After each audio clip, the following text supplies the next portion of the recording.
TRS హయాంలో అన్ని డిపార్ట్మెంట్లో నిబంధనలకి తిలోదకాలు ఇచ్చి విపరీతమైన అవినీతికి పాల్పడినారు కాబట్టే ప్రజలు మిమ్మల్ని ఇంటికి పంపించినారు.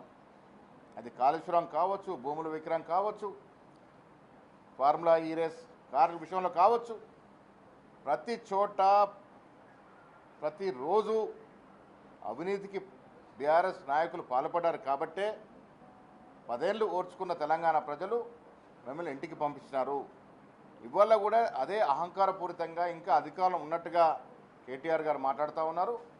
కేటీఆర్పై కేసు నమోదు చేయడం అనేది సక్రమమైన చర్య.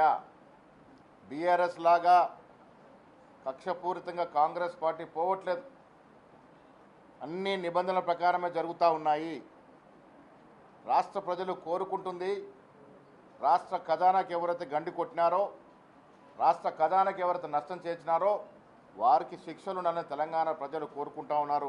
ఆ కోరికలో భాగంగానే కాంగ్రెస్ పార్టీని అధికారం తీసుకొచ్చినారు. ఆ ప్రజలు ఏదైతే కోరుకుంటా ఉన్నారో, ఈ రాష్ట్రంలో 10 ఏళ్ళు ఏ రకంగా అయితే అవినీతి జరిగిందో, దోపిడీకి గురైందో వీటన్నిటికి కూడా రాపాల్సిన అవసరం ఉన్నది. తప్పులు చేసిన వారు శిక్షించబడతారు, శిక్ష నుంచి తప్పుకోలేరు. న్యాయంగా న్యాయపరంగా ఎవరికి ఏ శిక్ష పడాలో ఆ శిక్ష పడుద్ది.